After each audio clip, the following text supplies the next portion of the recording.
한국 뉴스 채널에 오신 것을 환영합니다. 저는 한국 편집인입니다. 2020년 4월 15일에 비디오를 시청하십시오. 재미있다면 채널을 지원하기 위해 1 좋아요, 1 서브를 주세요. 좋은 하루 보내세요. TV 프로그램 미스터 트롯으로 대중의 주목을 받고 있는 또 다른 스타가 있다. 작곡가 조영수가 그 주인공이다. 그는 치열한 쇼를 마치고 피드백이 간절한 참가자들에게 냉철하고 솔직하며 따뜻한 심사평을 건네는 등 음악 멘토로서의 면모를 보여주었다. 지난 2003년 데뷔한 그는 지난 17년간 발라드, 댄스, 트로트 등 다양한 장르에서 600여 곡의 노래를 만든 히트곡 메이커다. 이승철의 그런 사람 또 없습니다. 다비치의 사랑과 전쟁, 홍진영의 사랑의 배터리, 유산슬의 사랑의 재개발 등도 그의 작품이다. 미스터 트롯에서 우승한 임영웅이 부른 이제 나만 믿어요도 조영수 작곡가가 만들었다. 이 곡도 조영수가 써서? 이런 곡도 조영수가 쓴 거야? 라는 말을 들을 때 작곡가로서 가장 희열을 느낀다는 조영수 작곡가. 그가 생각하는 작곡의 핵심은 무엇일까? 작곡가 조영수와 이야기를 나눠봤다. 큐. 최근 들어 10에서 20대의 젊은 층 사이에서도 트로트 팬덤이 생기고 있습니다. 예전에는 50에서 70대가 즐겨 듣던 트로트에 젊은이들이 열광하는 이유가 무엇이라고 생각하시나요? A. 미스 트롯과 미스터 트롯의 대중적인 인기가 가장 큰 이유라고 봅니다. 일단 시청률이 높았고 가족들이 함께 시청하면서 가족 단위의 팬덤이 생긴 것이죠. 그로 인해 임영웅, 영탁, 이찬원 등 스타 플레이어가 탄생함으로써 자연스레 트로트 열풍이 분다고 생각합니다. 큐. 트로트의 인기가 언제까지 갈 것이라고 생각하시나요? A. 적어도 3년에서 5년 이상은 지속될 것이라고 생각합니다. 모든 대중음악의 경우 유행하기 시작되면 여러 파생 프로그램이 생기는데요. 미스 트롯과 미스터 트롯이 시즌제로 갈 것이 예상되는 만큼 또 다른 새로운 스타가 생겨날 것입니다. 계속해서 트로트 스타가 나오는 게 중요합니다. 큐. 어떻게 트렌드를 미리 내다보고 작업을 하시나요? A. 사실 저희 음악하는 사람들도 앞으로의 트렌드를 예측하는 게 가장 어렵고 힘들다고 생각합니다. 빌보드나 해외 음악 차트와 같은 유행도 체크하고 현 사회적인 흐름도 대중음악의 유행에 영향을 준다고 생각하기 때문에 모든 걸 종합해서 예측하곤 하는데요. 아무래도 앞으로 5년 정도는 트로트가 가요계의 중심이 되지 않을까 생각합니다. A.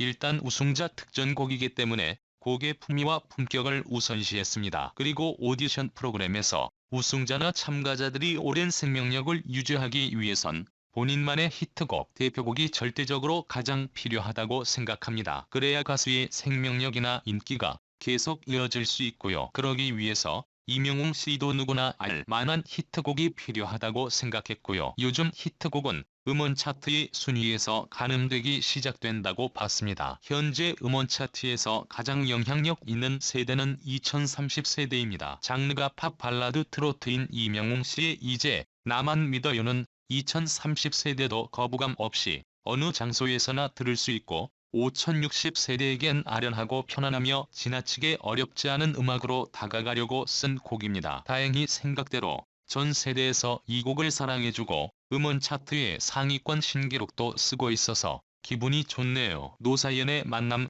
김수희의 애모를 잇는 전 세대가 듣고 부르고 오래오래 사랑할 수 있는 곡이 되길 바라는 마음에서 쓴 곡입니다. 음악적으로는 말하듯이 섬세하게 시작해서 후반부의 고음까지도 보여줄 수 있는 다이내믹한 곡을 만들었습니다. 큐.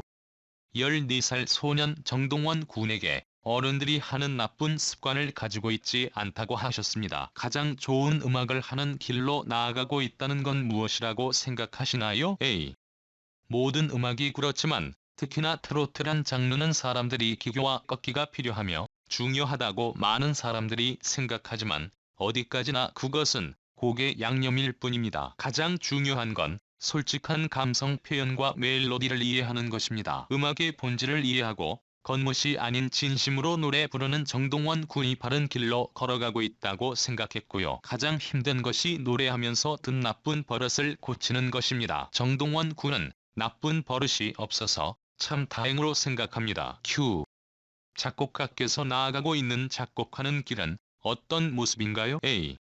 다양한 장르의 음악을 하면서 제대로 하고 싶고 각 장르, 각 분야에서 대표할 수 있는 넘버를 갖고 싶은 게 제가 음악하는 목표입니다. 현재 뮤지컬을 계획 중이고요. 영화음악도 꼭 하고 싶은 장르입니다. 큐 미스터 트롯에서 심사평을 통해 참가자들에게 귀감이 되는 피드백을 주셨어요. 본인은 어떠한 음악 멘토가 되고 싶은지, 또 누구의 어떠한 피드백들이 지금의 조영수 작곡가를 만들었는지 궁금합니다. A. 누군가 나를 보면서 음악적인 부분을 담고 싶다고 느끼는 것 이상으로 제가 걸어온 길, 제가 음악을 하면서 가진 가치관들을 동경하고 따라가고 싶다는 생각이 들게 하는 멘토가 되고 싶습니다. 저는 어렸을 때 고영훈 작곡가님이나 김형석 작곡가님을 보면서 작곡가로서 목표를 잡았었고요. 큐. 어떠한 마음으로 작업에 임하고 계신가요? A. 대중들이 그 가수한테 가장 원하는 것과 현재 그 가수가 하고 싶은 음악, 현재 세상이 원하고 유행하는 음악을 다 취합해서 음악을 만듭니다. 개인적인 제 취향보다는 대중들과 가수가 원하는 음악으로 방향을 잡고 있습니다. 큐. 좋은 곡은 시간에 비례하지 않는다고 하신 적이 있습니다. 그 이유가 무엇인가요? A. 창작이라는 것은 물리적인 시간과는 별개라고 생각합니다. 순간의 집중력과 영감이 더 중요하다고 봅니다. 물론 그 한 곡을 쓰기 위해 고민하고 생각하는 시간은 꼭 필요하다고 생각하고요. 이기찬의 미인이나 이승철의 그런 사람 또 없습니다. 유산슬의 사랑의 재개발 같은 곡은 곡을 쓰는데 5에서 10분 정도가 소요돼서 거의 한 방에 쓴 곡들인데요. SG 워너비 4집 타이틀곡인 아리랑이라는 곡은 곡을 쓰는데 한 달이 넘게 걸렸지만 결과가 아쉬웠던 곡입니다. 큐. 본인이 생각하는 작곡과 창작의 핵심은 무엇인가요? A. 보편성과 특별함을 동시에 가지고 있는 음악을 만드는 것을 핵심으로 생각합니다. 큐. 음악은 우리 삶에서 빼놓을 수 없는 필수 요소입니다. 위로를 전해주거나 감동을 주고 첫사랑을 떠올리게도 하죠. 돌아봤을 때 대중에게 가장 사랑받고 오래가는 음악은 무엇이라고 보시나요? A. 진심이 담긴 음악이라고 생각합니다. 특히 요즘처럼 힘든 시대에는 음악이 위로가 되어야 한다고 생각합니다. 누군가를 위로할 수 있는 음악은 공감이 따라야 하고, 그러기 위해선 진심이 담겨야 한다고 봅니다. 큐. 직업인으로서 그리고 음악을 듣는 대중으로서 좋아하는 음악이 서로 어떻게 다른가요? A.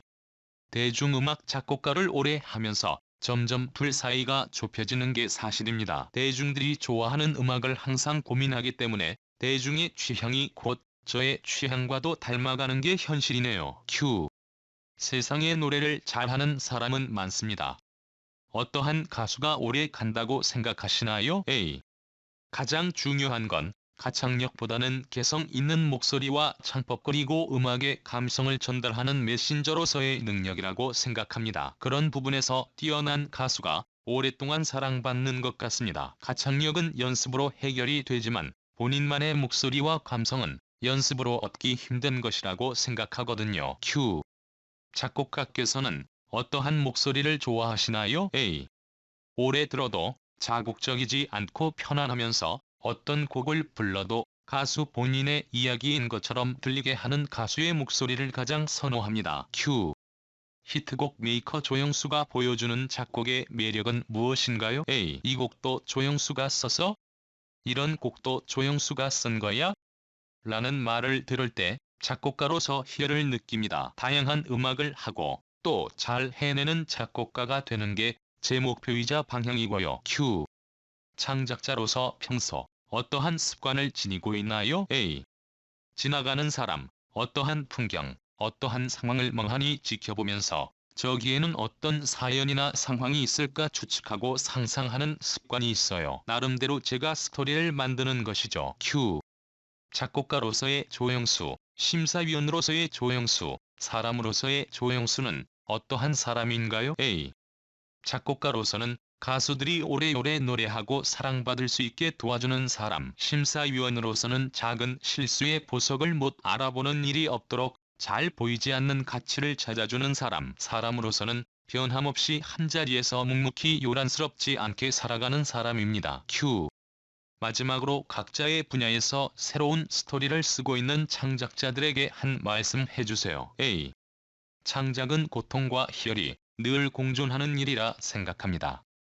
고통의 끝엔 달콤한 열매가 있다고 보고요. 조금은 남들과 다르게 생각하고 저지르는 일들이 창작의 시작이라고 생각합니다. 정동원이 장민호 유튜브에 함께 출연했다. 장민호는 15일 자신의 유튜브에 장민호 정동원 케미 폭발 일상 모음집 그리고 컬투쇼까지 라는 제목의 영상을 게재했다. 영상에서 정동원은 민호 삼촌이 유튜브를 시작하게 되었는데라며 장민호의 유튜브를 홍보하던 중 정동원 TV더라 말을 꺼내려 했다. 장민호는 급히 카메라를 돌리며 정동원과 장난쳤다. 이후 컬투쇼에 함께 출연한 두 사람의 모습이 담겼다. 정동원이 신나게 소리치자 장민호는 입을 막으며 분위기를 자중시켰고 다정하게 붙은 채 인터뷰를 진행했다. 이외에도 종일부터 티격태격하며 즐거운 시간을 보내는 장민호와 정동원은 찐 삼촌 조카 케미를 드러냈다. 쿠키 영상에서는 장민호와 정동원의 팔씨름 대결과 옛날 사람을 인증하는 장민호의 면모로 웃음을 불렀다. 모든 비디오를 시청해주셔서 감사합니다. 최신 정보를 오프라인으로 받으려면 좋아요를 클릭하고 채널을 구독하세요. 감사합니다. 안녕히 계십시오. 다음 비디오에서 다시 시겠습니다.